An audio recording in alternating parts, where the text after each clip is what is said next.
오늘 부활주일입니다. 부활의 영광과 부활의 은혜가 모든 성도님들에게 풍성하게 임하시기를 주님의 이름으로 축복합니다. 주님은 우리에게 영원한 생명을 주시기 위하여서 무덤문을 여시고 부활하셨습니다. 부활하신 주님은 지금도 우리와 함께 하시고 우리에게 은혜 주시고 우리에게 능력을 베풀어 주십니다. 기독교의 최고의 절기는 부활절입니다. 우리는 2년간 부활주일 예배를 교회에서 모이지 못하게 되었습니다. 이 사실은 저와 여러분에게 참 어떻게 보면 힘든 그런 부분입니다. 그래도 가정에서 부활절 예배를 드리지만 우리의 부활신앙은 변함없는 줄로 믿습니다. 우리의 생활이 격리된다 하더라도 우리의 부활신앙까지 격리되는 것은 아니기 때문에 오히려 우리는 이 부활신앙으로 이 힘든 시기를 부활하신 주님과 함께 잘 이겨내리라 분명히 믿습니다. 부활신앙이 저와 여러분에게 어떤 의미가 있습니까? 부활하신 주님은 나에게 어떤 의미가 있습니까? 부활은 놀라운 변화입니다. 초기 AD 33년 예수님께서 십자가에 못 박히셨을 때 그때 주님을 따르던 이들은 많아야 120명. 그런데 지금은 전 세계 24억의 인구가 그리스도를 주로 고백하고 있습니다. 이 세상에 살고 있는 사람들 3명 중에 1명은 나는 그리스도인입니다. 이렇게 말합니다. 지금까지 기독교는 지구상에서 가장 큰 신앙의 공동체입니다. 기독교를 따르는 사람들의 인구가 이렇게 생각해 볼 수 있습니다. 미국과 중국과 유럽의 전 인구를 모은 것보다 많습니다. 자, 어떻게 이런 일이 일어날 수 있습니까? 2000년 전에 겨우 120명이었는데 2000년이 지나서 24억이 넘는 전 세계 인구의 3분의 1이 넘는 이들이 나는 그리스도인입니다 라고 고백할 수 있게 된 결정적 이유가 무엇입니까? 어떻게 이렇게 기독교가 빨리 퍼져나갈 수 있었고 적극적으로 전 세계에 퍼져나갈 수 있었겠습니까? 그 이유가 무엇일까요? 그 이유는 부활신앙입니다. 부활신앙이 없었으면 기독교가 이렇게 놀랍게 퍼져나가지 않았을 것입니다.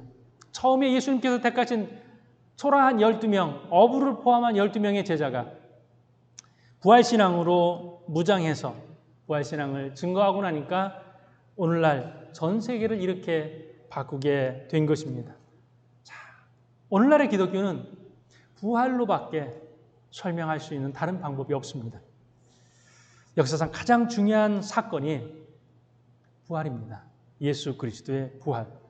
오늘 저는 여러분과 함께 부활이 우리에게 어떻게 희망이 되는가 이 주제를 가지고 몇 가지 함께 나눠보도록 하겠습니다. 짧은 주제 5가지 말씀을 드리고자 하는데요. 우선은요, 팩트입니다. 팩트. 부활은 실제적 사건이다. 기독교인들은 그렇겠지라고 생각을 하지만 이것이 나의 아주 확실한 신앙으로 자리매김하지 못한 부분들이 있습니다.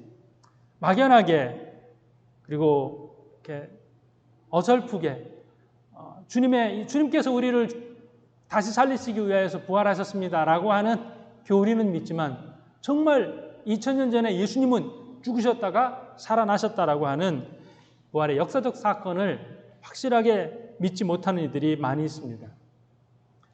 이것에 대한 학자들의 연구, 이런 것은 지난 2000년 동안 너무나도 많이 있었습니다. 반대로 부활은 불가능하다. 정답을 정해놓고 이것을 연구하는 과학자, 역사학자, 이들이 굉장히 많았습니다. 그런데 아무리 그들이 여러 가지 가설로 이 부활을 부인하려고 해도 이 사실만큼, 역사적 사실이라고 하는 이것만큼은 지금까지 부인할 수 없는 그러한 사실이 되었습니다. 제가 부활절이 되면 이 부분을 좀 자주 말씀을 드려왔습니다. 역사적 사실, 그리고 연구하는 학자들 혹은 거기에 나온 책들. 예전에는 팀 켈러의 부활에 대한 논증도 제가 말씀을 드린 적이 있고요. 오늘은 제가 신학대학 다닐 때 구입했던 책 가운데에 마이클 그린이라고 하는 분이 쓴 예수의 비어있는 십자가, 참 30년도 더 된 제 책꽂이에 있는 낡은 도서 중에 한 권인데 자세하게 예수 그리스도의 비어있는 십자가, 비어있는 무덤이 어떻게 역사적 사실인지 하나하나 이렇게 기록해 놓은 것을 또 지난주에도 다시 읽어보게 됐습니다. 그 안에 있는 내용을 잠깐 인용해 보면 이런 논리에 대한 반증이 있습니다. 사람들은 예수님께서 십자가 위에 딱 6시간 머물러 있었는데 그 6시간 동안 기절해 계셨을 것이다. 기절설이죠. 저자가 이렇게 말을 합니다. 십자가형은 당시에 참 많이 처형되었던 사형의 도구였습니다. 예수님만 십자가에 매달리신 것이 아니라 예수님의 양옆에 강도 둘이 있었고 또 어떤 때는요 그 거리에 즐비하게 십자가가 쭉 매달린 적도 있습니다. 그런데 십자가에서 살아서 내려온 사람은 없다는 것입니다. 우리가 잘 알고 있는 역사학자 요세푸스가 십자가형을 집행하는 것을 보면서 그 중에 3명이 자기의 친구인 것을 알았어요. 그래서 당시에 사령관이었던 티투스, 디도 장군이라고도 하는데 티투스에게 요청을 해서 이들 좀 내려달라고 또 집행유예 유예해달라고 요청했습니다. 받아들여져서 결정적인 죽음에 이르기 전에 십자가형에 처해지기 전에 거기에서 내려왔어요. 그래서 최고의 의사들을 동원을 해서 그들을 살려보려고 했지만 살지 못했습니다. 그렇다면 예수님은 어떠신가요? 예수님은 손과 발에 못 박히셨고 그때까지 채찍을 맞으시고 식사도 못 하시고 잠도 못 주무시고 너무나도 많은 피를 채찍으로 인하여서 피를 많이 흘리신 예수님이 십자가에 매달리셨다가 내려오셨을 때 살아있을 확률은 없다라고 하는 것이에요. 그리고 당시에 이것을 죽은 순간까지 지켜보는 군인이 4명이 있었고 군중들이 있었습니다. 그리고 또 하나 사실일 수밖에 없는 이유 중에 예수님 양옆에 있는 죄수들은 다리를 꺾었어요. 이렇게 다리를 지탱하고 있는 발판을 밟고 있지 못하도록 다리를 꺾어서 완전히 죽게 만들었고요. 예수님의 다리를 꺾지 않은 것은 그들이 지켜봤을 때 예수님은 돌아가셨기 때문입니다. 그리고 그들 중에 한 사람이 예수님 옆구리에 심장에 창을 찌르죠. 그때 성경에서는 이렇게 기록합니다. 창에 찔리셨을 때 피와 물이 나왔다는 것이죠. 피와 물이 나왔다. 물처럼 보이는 것과 절반쯤 딱딱해진 덩어리가 나왔다라고 하는데요. 의사인 톰슨이라는 분이 이것을 연구해서 그리스도의 죽음의 의학적 원인 이런 책을 썼습니다. 이분이 밝힌 것은요. 예수님께서 지나친 마음의 고통으로 심장이 파열되었을 것이다. 이렇게 봐요. 그래서 죽은 후에 피가 심낭으로 몰려가 응고되었을 것으로 그래서 창으로 찔렀을 때 응고된 덩어리 그리고 물 같은 혈청 이 분리돼서 쏟아져 나왔을 것으로 봅니다.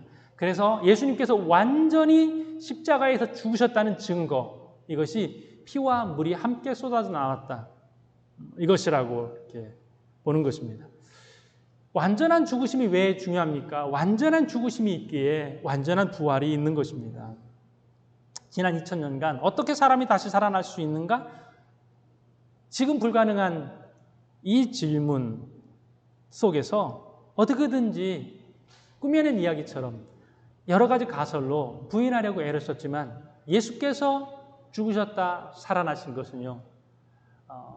이것은 분명한 사실입니다.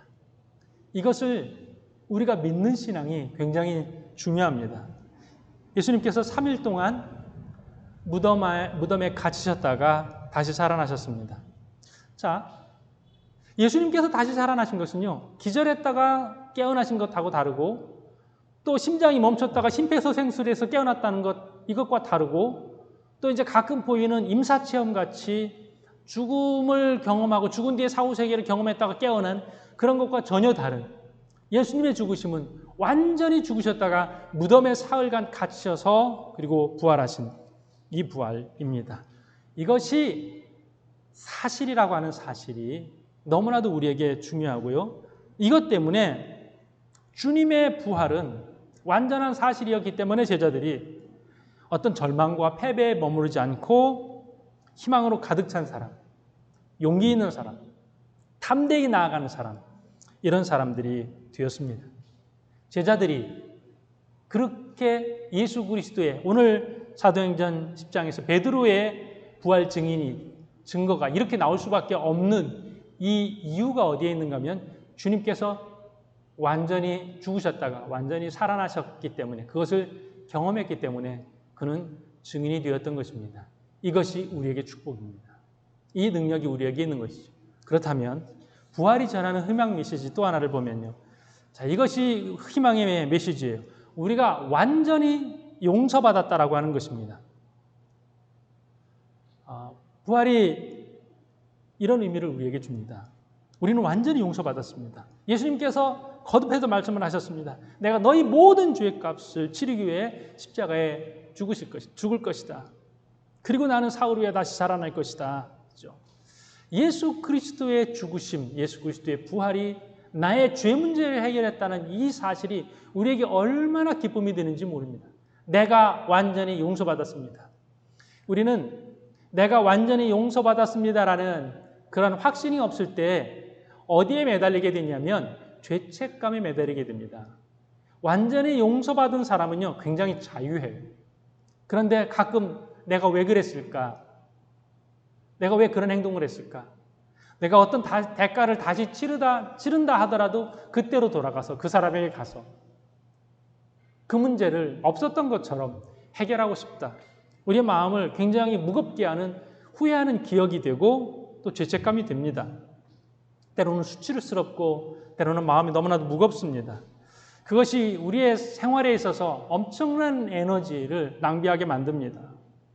우리를 지치게 만들고 우리를 전혀 우리가 마음이 평화롭지 못한 그런 삶으로 살아갈 수 있게 합니다. 그때 주님께서 내가 너의 죄를 위하여서 십자가에 달렸다. 내가 너에게 의롭다함을 얻기 위해서, 의롭다함을 주기 위하여서 내가 부활했노라. 주님께서 말씀을 하시고 있습니다. 내가 온전히 주의 은혜로 말미암아 용서받았습니다. 부활절에는 이 신앙을 우리가 다시 새기고 또 새겨야 하는 것입니다. 로마서 4장 24절의 말씀, 25절의 말씀을 보면요, 예수님께서 이렇게 말씀합니다. 이것은 이제 바울의 선언이죠. 예수는 우리가 범죄한 것 때문에 내줌이 되고 또한 우리를 의롭다 하시기 위하여 살아나셨느니라. 끊임없이 예수님께서도 말씀하셨고 바울도 그의 서신서에서 반복하고 있는 말씀이 이것입니다. 예수님께서 나의 죄를 위하여서 죽으셨다. 그러면 나는 더 이상 죄책감에 무거울 필요도 없이 온전히 주님께서 주시는 자유함을 누리면서 살아갈 수 있다라고 하는 것입니다. 자, 여기서 우리라고 하는, 우리를 의롭다 하시기 위해서 살아나셨느니라, 이 우리 안에 내가 포함된다는 것을 꼭 기억하십시오. 어떤 분은 죄책감이 너무 무거워서 나 같은 사람은 아닐 거예요. 자기를 빼려고 합니다. 아닙니다. 우리 모두가 여기에 해당되는 것을 잊으면 안 될 것입니다. 그렇기 때문에 부활은 용서이고 부활은 은혜이고 부활은 자유함입니다. 이 부활의 메시지, 우리를 완전히 용서하셨습니다. 또 하나, 부활이 있기 때문에 더 이상 우리는 죽음을 두려워하지 않습니다. 죽음에 대한 두려움, 어쩌면 보편적인 두려움일 것입니다. 누구나 가지고 있는 두려움. 우리는 코로나19를 왜 두려워하고 있습니까? 이것이 주는 사망률 때문에 그렇죠. 물론 그것이 아프기도 하고 전염력도 강하고 또 폐를 망가뜨릴 수 있는 요인도 되고 여러 가지도 있지만 코로나19는 그것이 죽음과 연결되기 때문에 많은 이들을 공포로 몰아넣습니다. 젊은이들이 감염되어서 집안에 있는 노인이 또 세상을 떠나는 이야기들을 들으면 참 마음이 안타깝습니다. 매일매일 수많은 사람들이 코로나로 인하여서 사망하는, 필리핀에서도 하루도 쉬지 않고 사망하는 사람들이 생기고 또 어떤 나라에서는 수천 명씩 하루에 코로나19로 인하여서 사망합니다. 또 어떤 나라는 그 나라에서 사망하는 사람들의 절반이 코로나19로 인한 사망인 경우도 있습니다. 지금까지 미국에서는 50만 명 넘게, 브라질에서 30만 명 넘게 또 이렇게 사망하였습니다. 어떤 나라는 전쟁에서 죽은 사람보다 코로나19로 죽은 사람이 더 많다는 이야기까지 하는 것을 보면 우리는 죽음에 대해서 상당히 두려워하고 있는 것을 알게 됩니다. 죽음은 참 우리와 가까이 있습니다.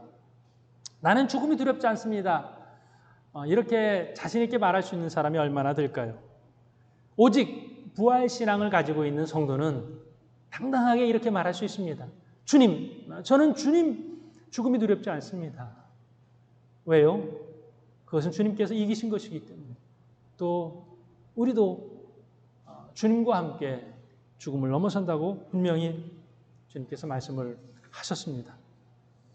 만약 예수 그리스도께서 죽음에서 부활하시지 않았다면 우리는 죽음 이후에 어떤 삶이 있었는지 전혀 알지 못했을 것입니다. 주님이 죽음 이후를 말씀을 하셨습니다. 죽음이 끝이 아님을 말씀을 하셨습니다. 만약에 주님의 부활이 없었으면 죽음에 대해서 우리가 죽은 뒤에 알 게 뭐예요? 무슨 일이 일어날지 우리가 어떻게 알겠어요?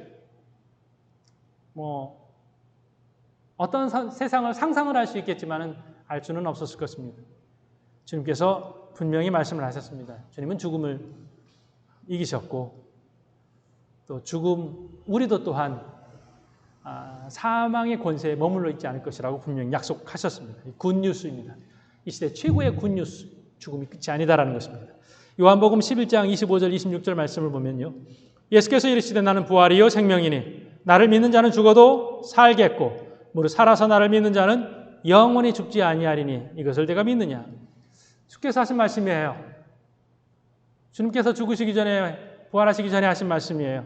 내가 부활이고 생명이다. 나를 믿는 자는 죽어도 산다. 살아서 믿는 자는 영원히 죽지 않는다. 이것이 그리스도인들의 희망의 이유입니다. 만약에 예수님께서 부활하시지 않았다면 우리는 정말 굉장히 절망적인, 무력한, 계속해서 죽음을 두려워하는 그런 삶을 살아야만 했을 것입니다. 당시에 이 말씀을 직접 예수님으로부터 들었던 제자들, 여인들, 그들은 실제로 부활을 경험한 적이 없기 때문에 주님께서 다시 부활하신다는 사실을 믿지 않았을 것입니다. 그리고 주님께서 죽으신 이후에 그들은 두려움 속에 살았습니다. 어쩌면 주님의 십자가 처형이 우리에게도 올 수 있겠다. 이런 생각을 하면서 제자들은 다락문을 잠그고 숨어 있었던 것입니다. 그런데 주님께서 부활하신 날 아침, 그때의 여인들은 예수님의 무덤으로 달려갔습니다. 부활하신 주님을 만나기 위해서 간 것은 아닙니다. 향유를 붓기 위하여서, 예수님의 시체에 향유를 붓기 위하여서 갔습니다. 근데 거기에는 주님이 계시지 않았습니다. 다만 예수님이 입으셨던 세마포가 개어져 있었습니다. 누가 예수님의 시신을 훔쳐갔나요? 알려주세요. 여인이 이렇게 말하죠. 그런데 어떤 분이 이렇게 말했습니다. 시신을 훔쳐가려면 세마포도 같이 훔쳐가지. 누가 시신을 훔쳐가는데 세마포를 벗겨놓고 시신만 가지고 그거를 개어놨겠냐. 이게 말이 되냐 말이죠. 그럼 누가 개어놨습니까? 그렇죠? 훔쳐가려고 하는 사람들은 아니다. 그렇죠? 말씀을 통해서 우리는 너무나도 많은 부활의 증거를 볼 수 있습니다. 예수님의 음성을 듣고 예수님의 살아나신 것을 확인하고 제자들에게 달려갔습니다. 여전히 제자들은 마리아의 부활에 대한 증거를 믿지 못했습니다. 언제 믿었습니까? 본 다음에 믿었죠. 본 다음에. 도마는 맨 나중에 믿었잖아요. 언제 믿었습니까? 본 다음에. 주님께서 말씀을 하십니다. 네 손가락 가지고 내 십자가 자국에, 내 손에 십자가 자국에 너의 손을 넣어 보고 믿음 없는 자가 되지 마라. 이런 말씀을 주님께서 하셨습니다. 이 제자들, 부활이 있기 전까지는 절망하고 우울하고 낙심하고, 그런데 부활을 경험한 이후에 그들은 당당했습니다. 그들을 두렵게 했던 로마 제국과 당당히 맞설 준비가 되었습니다. 이것이 제자들의 분명한 믿음이었습니다. 죽음이 두렵지 않은 것이죠. 죽음이 끝이 아니다. 이것을 분명히 제자들이 알았기 때문에 그들은 부활의 증인이 되었던 것입니다. 수많은 사람들이 부활하신 주님을 만났습니다. 한 번에 500여 형제에게 주님께서 나타나셨다라고 했습니다. 그래서 어떤 학자가 이렇게 계산을 해보니까 한 900명 정도 되지 않았을까 이렇게 봅니다. 40일 동안, 짧은 기간이 아닙니다. 한 달이 넘는 기간 동안 주님께서는 많은 사람들을 만났습니다. 고린도전서가 쓰여질 당시에 그 많은 사람들이 살아있었습니다. 그래서 부활장을 쓰면서 바울은 말합니다. 믿지 못하겠으면 아직 살아있는 그 사람들에게 가서 물어봐라. 예수님의 부활을 목격한 사람들이 아직 살아있다. 이렇게 말합니다. 이것이 교회가 폭발적으로 성장한 이유입니다. 조금 지나서 예루살렘 교회에 3만 명의 교인이 있었습니다. 그 이후에 예루살렘 교회가 거의 50만 명으로 성장을 했고 로마 전역에까지 폭발적으로 복음이 증거되었습니다. 왜요? 주님의 부활을 목격했기 때문에. 그리고 더 이상 나는 죽음이 두렵지 않다 했습니다. 이 부활신앙이 저와 여러분의 신앙인 것을 분명히 믿습니다. 또 하나, 이제 우리는 하나님의 영을 가지고 있습니다. 하나님의 영. 주님께서 십자가를 지시기 전날 밤에 이 말씀을 하셨습니다. 요한복음 16장 7절에 그러나 내가 너희에게 실상을 말하노니 내가 떠나가는 것이 너희에게 유익이라. 내가 떠나가지 아니하면 보혜사가 너희에게로 오시지 아니할 것이요 내가 가면 그를 너희에게로 보내리니. 주님이 가셔요. 죽으시고 부활하셔요. 승천하셔요. 이것이 왜 유익입니까? 하나님의 영이, 성령이 우리에게 오시기 때문입니다. 사도행전 1장 8절에서 오직 성령이 너희에게 마시면 너희가 권능을 받고 예루살렘과 온 유대와 사마리아와 땅끝까지 이르러 내 증인이 되리라 하시니라. 이제 주님께서 승천하신 이후에 모든 따르는 이들에게 성령이 임하게 되었습니다. 이것이 부활의 축복입니다. 성령께서 우리와 함께 하십니다. 나와 함께 하시는 주의 영이 있습니다. 그렇기 때문에 이것이 그 모든 제자들의 삶을 바꾸어 놓았습니다. 두려움에서 두려움이 없는 상태로, 희망이 없는 상태에서 희망이 있는 상태로 변하는 것입니다.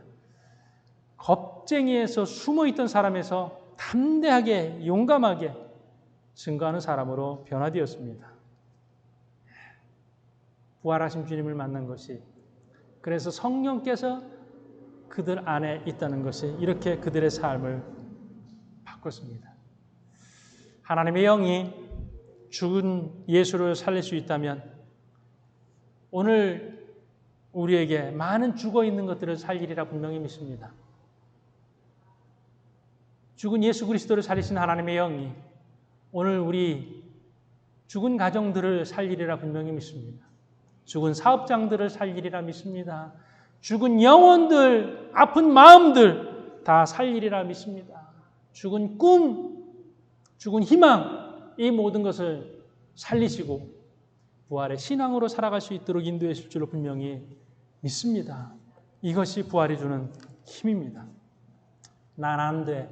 결코 안 돼. 우리 집은 안 돼. 요즘 코로나라 안 돼.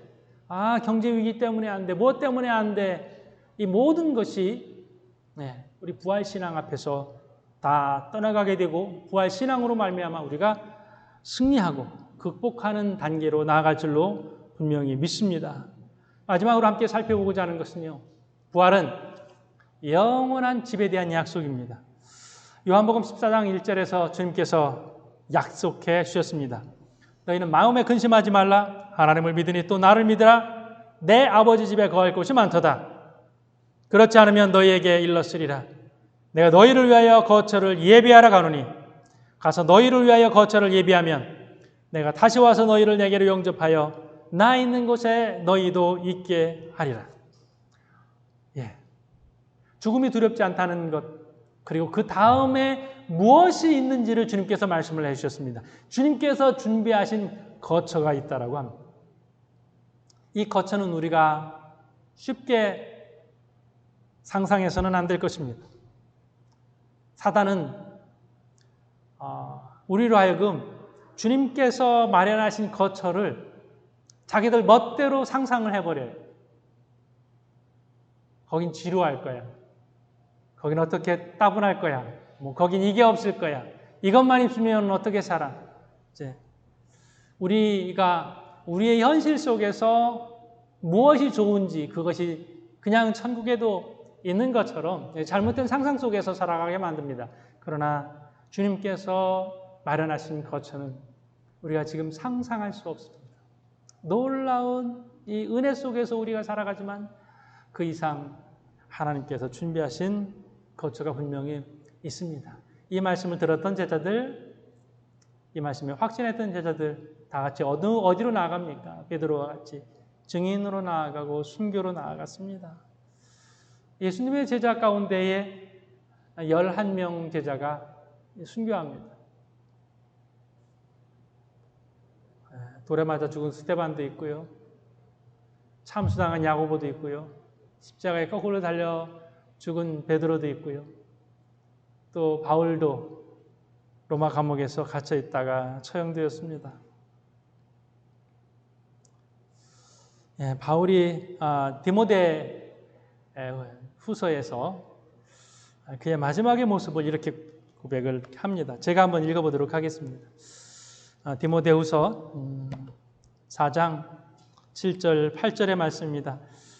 굉장히 늦게 쓰여진 그 바울의 서신인데요. 나는 선한 싸움을 싸우고 나의 달려갈 길을 마치고 믿음을 지켰으니 이제 후로는 나를 위하여 의의 면류관이 예비되었으므로 주곧 의로우신 재판장이 그날에 내게 주실 것이며 내게만 아니라 주의 나타나심을 사모하는 모든 자에게도니라. 아멘. 나에게만 주어진 것이 아니다. 주의 은혜를 사모하는 모든 자에게 주어질 것이다라고 분명히 말씀을 하고 있습니다. 기독교 지금도 증인의 삶을 살고 있습니다. 여러분, 전 세계 25억의 기독교 인구 가운데에 박해 속에 있는 인구가 2억 5천이에요. 해마다 9만 명이 죽임을 당하고 있습니다. 지난 10년 동안 100만 명이 넘는 사람이 목숨을 잃었다고 합니다. 그러면서도 왜 예수를 부인하지 않는 것입니까? 지금 여기 있는 것보다 더 나은 삶이 있다는 것을 분명히 확신하기 때문입니다. 우리를 기다리는 영원한 집이 있다. 예수님께서 약속하신 처소입니다. 부활은 우리에게 이 외에도 너무나도 놀라운, 너무나도 많은 그러한 은혜를 약속해 주고 있습니다. 죄사함의 은혜, 또한 우리가 오늘을 사는 이 삶을 담대하게 이기며 살 수 있는 은혜, 죽음에 대해서 더 이상 두려워하지 않고 살 수 있는 힘, 아무리 반대가 있다 하더라도 예수 그리스도를 담대하게 증언할 수 있는 그런 은혜, 능력, 그리고 영원한 집에 대한 약속에 대해서 확신을 가지고 살 수 있게 합니다. 여러분, 부활신앙은 우리가 코로나19 시대에 더 견고하게 우리를 다질 수 있는 신앙입니다. 그럼 어떻게 이 코로나19 시대를, 이 두려움과 이 막연한 이 시대를 어떻게 우리가 이겨나갈 수 있습니까? 답은 부활신앙인 줄로 믿습니다. 저와 여러분이 이 부활신앙으로 오늘의 시대를 넉넉히 주님과 함께 이어나갈 수 있기를 주님의 이름으로 축복합니다.